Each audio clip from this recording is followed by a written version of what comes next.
സാമ്പത്തിക വിദഗ്ധൻ Shri Prince George. ഈ ബജറ്റ് അവതരണത്തിൻ്റെ തുടക്കത്തിൽ തന്നെ നമ്മുടെ വിപണിയൊക്കെ മുന്നോട്ട് പോകുന്ന അല്ലെങ്കിൽ ഒരു കുതിച്ചുചാട്ടം 500 പോയിന്റിന് മുകളിലൊക്കെ പോകുന്ന ഒരു സ്ഥിതിവിശേഷം കാണാനിടയായി. ഇപ്പോൾ എങ്ങനെയാണ് വിപണിയുടെ ഒരു പോക്ക് എന്ന് താങ്കൾ ഒന്ന് വ്യക്തമാക്കി തരണം. ഒപ്പം എങ്ങനെയാണ് ഈ ഒരു ബജറ്റ് നമ്മുടെ സമ്പദ് വ്യവസ്ഥയ്ക്ക്, സാമ്പത്തിക മേഖലയ്ക്ക് ഗുണമാണോ ദോഷമാണോ ഉണ്ടാക്കുക? ഒരു സാധാരണ ബജറ്റ് അനൗൺസ്മെന്റിൽ സംഭവിക്കുന്ന ഒരു കാര്യം തന്നെയാണ് ഇന്ന് സ്റ്റോക്ക് മാർക്കറ്റിൽ സംഭവിച്ചിരിക്കുന്നത്. ബജറ്റ് വരുന്നതിന് മുമ്പ് മാർക്കറ്റ് ഒരു 120-130 പോയിന്റോളം നിഫ്റ്റി പോസിറ്റീവ് ആയിരുന്നു. ബജറ്റ് അനൗൺസ്മെന്റിൽ ഇൻകം ടാക്സിലെ സ്ലാബുകളിലൊക്കെ ഉണ്ടാക്കിയ ചേഞ്ചുകളും അതുപോലെ ഒരു റിഡക്ഷനും ഒക്കെ കൊണ്ടുവന്ന് സേവിങ്സ് കൂട്ടാനായിട്ടുള്ള ശ്രമം ഫിനാൻസ് ഭാഗത്തു നിന്നും ഉണ്ടായപ്പോൾ മാർക്കറ്റിൽ വീണ്ടും ഒരു റാലി ഉണ്ടായി. അത് 18,000 അടുത്ത് വരെ 17,950 വരെ നിഫ്റ്റി പോയിരുന്നു. 250 പോയിന്റോളം ഗെയിൻ ഉണ്ടായിരുന്നു. സെൻസെക്സിലും 1000 പോയിന്റിനടുത്ത് ഗെയിനിലേക്ക് വന്നിരുന്നെങ്കിലും ബജറ്റ് അനൗൺസ്മെന്റിന് ശേഷം ഗ്രാജുവലി മാർക്കറ്റ് മനസ്സിലായി ഇൻകം ടാക്സ് ലാഭുകൾ കൊണ്ട് മാത്രം ഒരു എക്കണോമിയുടെ എല്ലാ കാര്യങ്ങൾക്കും ഒരു സൊല്യൂഷൻ ആകുന്നില്ല.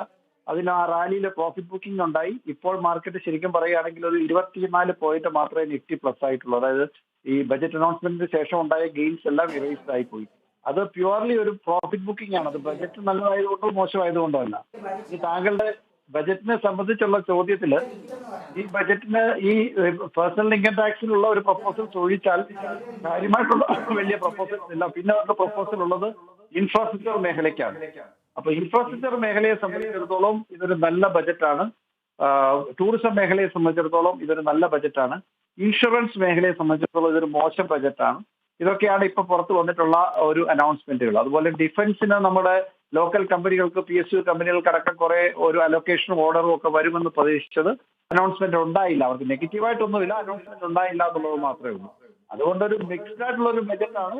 പക്ഷെ എന്തായാലും ഈ മിഡിൽ ക്ലാസ് ഉൾപ്പെടെയുള്ള സാലറിഡ് എംപ്ലോയീസ് ഉൾപ്പെടെയുള്ള എല്ലാവർക്കും ഒരു ചെറിയ രീതിയിലും ബെനിഫിറ്റ് വരുന്ന രീതിയിലാണ് tax rationalisation personal income tax ചെയ്തിരിക്കുന്നത്.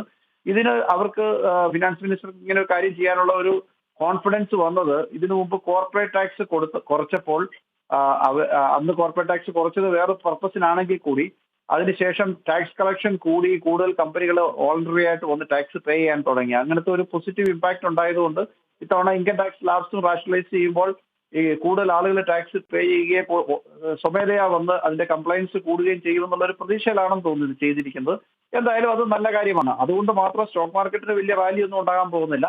സ്റ്റോക്ക് മാർക്കറ്റ് ഇപ്പൊ നാളത്തെ സ്റ്റോക്ക് മാർക്കറ്റ് മെയിൻലി ഈ ബജറ്റിന് അപ്പുറത്തേക്ക് പോയിട്ട് ഗ്ലോബൽ മാർക്കറ്റിന്റെ ഫെഡറൽ റിസർവിന്റെ ഡിസിഷൻ, ഇൻട്രസ്റ്റ് റേറ്റ് ഹൈക്ക്, ഇങ്ങനത്തെ കാര്യങ്ങളൊക്കെ ഡിപ്പെൻഡ് ചെയ്തിട്ടിരിക്കും ഇനിയുള്ള ദിവസത്തെ market movement. Shri Prince George, അതായത് ഈ ബജറ്റ് പ്രഖ്യാപനത്തിന് മുൻപ് അങ്ങ് തന്നെ ചൂണ്ടിക്കാട്ടിയ പോലെ സെൻസെക്സും നിഫ്റ്റിയും ഒക്കെ ഒരു മുന്നേറ്റത്തിലായിരുന്നു, കുതിച്ചുകൊണ്ട് വന്ന ഒരു സാഹചര്യം. പക്ഷേ ഈ ബജറ്റ് പ്രഖ്യാപിക്കപ്പെട്ട ശേഷം വിപണിയിൽ എന്ത് സംഭവിക്കുന്നുവെന്നാണ് അങ്ങ് മനസ്സിലാക്കുന്നത്? വിപണിയിലെ ബജറ്റ് ഞാൻ ഉദ്ദേശിച്ച ഓഹരി വിപണിയാണ്. ഓഹരി വിപണിയുടെ കാര്യമാണ് ഞാൻ പറയുന്നത്. ഓഹരി വിപണിയിലായി ഈ ബജറ്റിന് മുമ്പും ബജറ്റിന് ശേഷവും ഒക്കെ ആയിട്ട് ഇൻട്രാഡേ ബേസിസിലൊക്കെ ട്രേഡ് ചെയ്യുന്ന ഒത്തിരി ആളുകളുണ്ട്. ബജറ്റ് എന്തെങ്കിലും പ്രപ്പോസൽസ് വരും അല്ലെങ്കിൽ ഏതെങ്കിലും സെക്ടറിന് ബെനിഫിറ്റ് ആകുമെന്നൊക്കെ ഓർത്ത് ഷോർട്ട് ടൈമിലേക്ക് ബെനിഫിറ്റ് ഉണ്ടാക്കാൻ വേണ്ടി ചെയ്യുന്ന ആളുകളൊക്കെ ഉണ്ട്. അവർ അവരുടെ പൊസിഷൻസ് ഇപ്പം സ്ക്വയർ ഓഫ് ചെയ്തുകൊണ്ടിരിക്കുന്ന സമയമാണ്. ഇപ്പൊ ഇനി 1.5 മണിക്കൂറാണ് ട്രേഡിംഗ് എന്നുള്ളത്. ചിലപ്പോൾ മാർക്കറ്റിന് കുറച്ചുകൂടെ താഴേക്ക് വന്ന് സ്റ്റെബിലൈസ് ചെയ്യാം. ഇപ്പൊ ചിലപ്പം എല്ലാവരും ആ പൊസിഷൻസ് സ്ക്വയർ ഓഫ് ചെയ്ത് കഴിഞ്ഞിട്ടുണ്ടെങ്കിൽ മാർക്കറ്റ് ഈ ലെവലിൽ തന്നെ സ്റ്റെബിലൈസ് ചെയ്യാം. അപ്പൊ എനിക്ക് തോന്നുന്നു ഇന്ന് ക്ലോസിംഗ് ആകുമ്പോഴത്തേക്ക് ബജറ്റിന്റെ കാര്യങ്ങളൊക്കെ വെച്ച് നോക്കിയിട്ട് ഒരു 17,700 17,800 ഇടയ്ക്ക് നിഫ്റ്റി ക്ലോസ് ചെയ്യാനുള്ള ചാൻസ് ആണുള്ളത്. അതായത് ഇന്നലത്തെ ലെവലിൽ നിന്ന് മൈൽഡ് ആയിട്ടുള്ള ഒരു പോസിറ്റീവ് ക്ലോസിംഗ് തന്നെ ആയിരിക്കും. ഇൻട്രാഡേ ബേസിസിൽ ചിലപ്പോൾ വേണേൽ മാർക്കറ്റ് ഒരു നെഗറ്റീവ് ടെറിട്ടറിയിലേക്ക് പോകാനുള്ള ഒരു ഓപ്ഷൻ ഉണ്ട്. അതായത് ഒരു 17,650 അല്ലെങ്കിൽ 600 വരെ ഒരു പാനിക് സിറ്റുവേഷൻ വന്നാൽ താഴേക്ക് വരാൻ ഇൻട്രാഡേ ബേസിസ് താഴേക്ക് പോകാനുള്ള ഒരു ചാൻസ് ഉണ്ടെന്നുള്ളതേ ഉള്ളൂ. അതല്ല അപ്പുറത്തേക്ക് മാർക്കറ്റിന് ഇതിനകത്ത് വലിയ കാര്യമൊന്നുമില്ല. എല്ലാ ബജറ്റിലും ഇതുപോലൊക്കെ തന്നെയാണ് മാർക്കറ്റ് മൂവ്മെന്റ്സ്. വളരെ അപൂർവം ബജറ്റുകളിൽ മാത്രമേ 2-3% മാർക്കറ്റ് മൂവ്മെന്റ് അപ്വേർഡോ ഡൗൺവേർഡ് സംഭവിച്ചിട്ടുള്ളൂ. മിക്ക ബജറ്റിലും ഒരു 1-2% മൂവ്മെന്റ് ആണ് സംഭവിക്കുന്നത്. അത് ഒരു കയറ്റം ഇറക്കം എന്നുള്ള രീതി, അത് കയറ്റമെന്നോ ഇറക്കം എന്നുള്ള രീതി ശരിയായിട്ടുള്ള ഒരു മൂവ്മെന്റ് അല്ല. അതായത് ഓഹരി വിപണിയിൽ വലിയ ചലനങ്ങൾ ഉണ്ടാകുന്നില്ല എന്നാണ്, വലിയ മുന്നേറ്റമൊന്നും ഈ ഓഹരി വിപണിയിൽ ഉണ്ടാക്കുന്നില്ല ബജറ്റ്. ഇല്ല, തീർച്ചയായിട്ടും ഇല്ല. ശരി, ഫിജി എന്തെങ്കിലും ചോദിക്കാനുണ്ടോ ശ്രീ പ്രിൻസ് ജോർജിനോട്?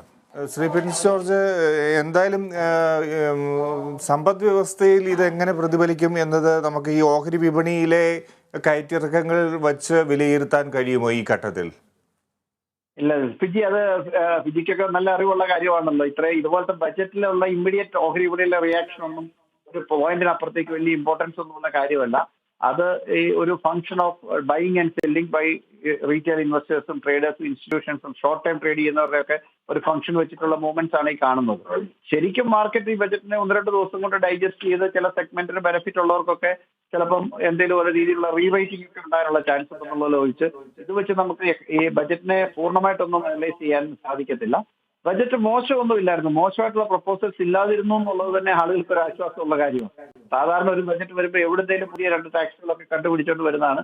ഏതായാലും ഫിനാൻസ് മിനിസ്റ്റർ അങ്ങനെയൊന്നും ചെയ്ത് ആളുകളെ ബുദ്ധിമുട്ടിച്ചിട്ടില്ല എന്നുള്ളത് തന്നെ വലിയൊരു ആശ്വാസമുള്ള കാര്യമാണ്. വളരെ നന്ദി ശ്രീ പ്രിൻസ് ജോർജ് താങ്കളുടെ പ്രതികരണത്തിന്. എന്തായാലും മാർക്കറ്റിൽ സ്വാഭാവികമായ ഒരു പ്രതികരണം മാത്രം ആണ് രേഖപ്പെടുത്തിയിരിക്കുന്നതെന്നാണ് പ്രിൻസ് ജോർജ് പറയുന്നത്. ഓഹരി വിപണി അത്ര കണ്ട് മാത്രമാണ്